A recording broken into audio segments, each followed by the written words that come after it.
Rent a girlfriend मांगा chapter 393 spoilers is here. और इस चैप्टर में जो बकचोदी हुई है या फिर मैं कहूँ ऑथर ने जो बकचोदी करी है उसे देखकर तुम्हारी गांड जल जाएगी जैसे मेरी जली है। मैं सच बता रहा हूँ भाई, तुम ऑथर की अम्मा बहन पर आ जाओगे। चलो मैं तुम्हें बताता हूँ कि ऑथर ने इस बार किया क्या है, तो फिर सीधा स्टोरी पर आते हैं। चैप्टर की शुरुआत में हमें दिखाते हैं कि काजुया अपने घर पर सो रहा होता है और फिर तभी उसे आधी रात में बेल डोर की आवाज सुनाई देती है। और जब वो नींद से उठकर दरवाजा खोलता है तो वो देखता है कि मिजुहारा उसके घर के बाहर खड़ी है। काजुया उससे देखकर कहता है, कैसी हो मिजुहारा, क्या कोई अर्जेंट बात है? मिजुहारा बिना कुछ बोले उसे किस कर लेती है। मिजुहारा ऐसे किस करती है कि वो और काजुया फ्लोर पर गिर जाते हैं, लेकिन उनकी किस नहीं रुकती है। काजुया को एक लंबी किस करने के बाद मिजुहारा उससे कहती है, मुझे माफ करना कि मैंने तुमसे उदावा में कहा कि मैं तुम्हारे साथ नहीं रह सकती। तुम्हारे चले जाने के बाद मुझे बहुत उदास और अकेलापन महसूस हुआ। फिर मिजुहारा फाइनली काजुया से कहती है, I love you so much. और इसके बाद हमें दिखाते हैं कि काजुया सपना देख रहा था। माँ खराब हो जाएगा, मैं माँ अम्मा बहन पे आ जाऊंगा, मैं इनकी अम्मा बहन पे आ जाऊंगा।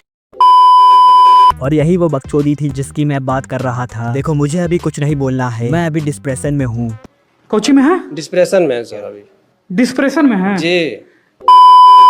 बहरहाल इसके बाद हमें दिखाते हैं कि काजुया नींद से जागता है और वो देखता है कि उसका छोटा पप्पू खड़ा है। इसके बाद वो क्या करता है तुम इस टिश्यू पेपर को देखकर ही समझ जाओ। बहरहाल काजुया कहता है, मैं अपनी ख्वाहिशों को अपने सपनों पर हावी होने दे रहा हूँ। मुझे यकीन नहीं हो रहा कि मैंने उस बारे में सपना देखा। मैं बस प्यार में पागल हो गया हूँ, है ना? उस किस के बाद से मैं प्यार में अंधा हो गया हूँ, यहाँ तक के सपने में भी। क्या इसी को प्यार का नशा चढ़ना कहते हैं? जैसा कि यामोरी ने कहा है, मिजुहारा मुझे बिना किसी वजह के किस नहीं करेगी और उसने जुलाई 11 का जिक्र किया है और यही इसका सबूत है। मैं मिजुहारा को डेट कर सकता हूँ और हम साथ हो सकते हैं। इसके बाद काजुया अपनी बनाई हुई गोल्स की लिस्ट को देखता है और वो कहता है, कल रात मैं बस इस बारे में ही सोच रहा था कि 11 जुलाई तक मुझे क्या करना चाहिए। काजुया के गोल्स थे एक अच्छी बॉडी बनाना, एक जॉब ढूंढना, एक अच्छे कन्फेशन के बारे में सोचना और मिजुहारा को एक और डेट के लिए पूछना। और ये 4 चीजें उसे 11 जुलाई से पहले करनी थी। बहरहाल काजुया कहता है, जब तक उसका प्ले खत्म नहीं हो जाता मैं तब तक उसे परेशान नहीं कर सकता। ये बिल्कुल वैसा ही है जैसा यामोरी ने कहा था। मुझे अपने चांसेस बढ़ाने चाहिए, भला ही वो सिर्फ 1% ही क्यों ना हो। मैं एक ऐसा आदमी बनूंगा जो मिजुहारा के लायक हो। मेरा मतलब है देखने में भी अच्छा लगना जरूरी है। मैंने पढ़ा है कि टेस्टोन में औरतों को अट्रैक्ट करने की शक्ति होती है। गर्मी के लिए मुझे पता है मिजुहारा को एक अच्छा स्ट्रॉन्ग बॉडी वाला लड़का पसंद आएगा। जुलाई 11 को बाहर शायद बहुत गर्मी होगी और डेट पर मैं शायद सिर्फ टी शर्ट ही पहनूंगा। ये कहने के बाद काजुया खुद को इस तरह इमेजिन करता है। फिर वो मिजुहारा और अपनी डेट के सपने देखना शुरू कर देता है और फिर वो कहता है, मैं हमेशा इतना ख्यालों में क्यों रहता हूँ यार, मैं बहुत ज्यादा बहक रहा हूँ। मैं इसे अपनी हड्डियों में महसूस कर सकता हूँ। मुझे सोचना होगा कि मैं अपना कन्फेशन कैसे करूंगा और डेट को प्लान कैसे करूंगा। इसके अलावा चाहे मैं कितना भी मर्द बन जाऊं, मिजुहारा की शान के सामने ये अभी भी फीका है। यार मैं इस डेट का प्लान कैसे बनाऊं? मैंने उदाबा में वो सब कुछ किया जो मैंने सोचा था, मेरे पास आइडियाज खत्म हो गए हैं। इसके बाद हमें दिखाते हैं कि काजुया को उसके डैड की कॉल आती है और वो उससे पूछते हैं ड्राइविंग स्कूल का क्या हो रहा है। फिर काजुया उनसे कहता है, ड्राइविंग स्कूल से आपका क्या मतलब है? काजुया के डैड इस पर कहते हैं, बेवकूफ मत बनो, तुम्हें उसकी जरूरत है स्टोर चलाने के लिए, क्लाइंट के साथ काम करने के लिए और ये स्टॉकिंग के लिए भी। ये सुनकर काजुया को याद आता है कि उसे अपना ड्राइविंग लाइसेंस बनवाना है। फिर वो अपने डैड से बात करके कहता है, मैं तो बिल्कुल भूल ही गया था, मैं तो मिजुहारा में ही बिजी था और अब ये नई मुसीबत आ गई। दरअसल अब जब मैं इसके बारे में सोचता हूँ तो मैंने कॉलेज ज्वाइन करने से पहले वादा किया था कि मैं ग्रेजुएशन से पहले उसे हासिल कर लूंगा। मेरे पास अब बिल्कुल भी समय नहीं है। क्या मैं सच में ऐसा कर सकता हूँ? रुको, मेरा लाइसेंस। ये कहने के बाद काजुया सोचता है कि वो मिजुहारा से कहेगा, क्या तुम राइड पर चलना चाहोगी? यह आइडिया तो बिल्कुल काम करेगा। मैं जानता हूँ कि रेंटल गर्लफ्रेंड के रूप में कार में घूमने की इजाजत नहीं है, लेकिन ये एक प्राइवेट डेट होगी। मिजुहारा इस बात से इनकार नहीं करेगी और वैसे भी उसे ड्राइव पर जाने को कहना काफी नेचुरल और आसान लगता है। बस फैसला हो गया, यही मेरा सबसे बेस्ट रास्ता है। इसके बाद हमें दिखाते हैं कि काजुया ने अपनी गोल लिस्ट में लाइसेंस को हासिल करना भी लिख लिया है और अब उसे ये 5 काम 11 जुलाई से पहले पूरे करने हैं। इसके बाद सीन बदलता है और हमें दिखाते हैं कि काजुया की एक्स गर्लफ्रेंड मामी ने भी लाइसेंस लेने के लिए अप्लाई कर दिया है और उसी सेम स्कूल में जिसमें काजुया ने किया था या फिर वो करेगा। और यहीं पर ये चैप्टर खत्म हो जाता है। तो देखो यार, इस चैप्टर को पढ़ने के बाद मेरा कुछ ऐसा रिएक्शन था।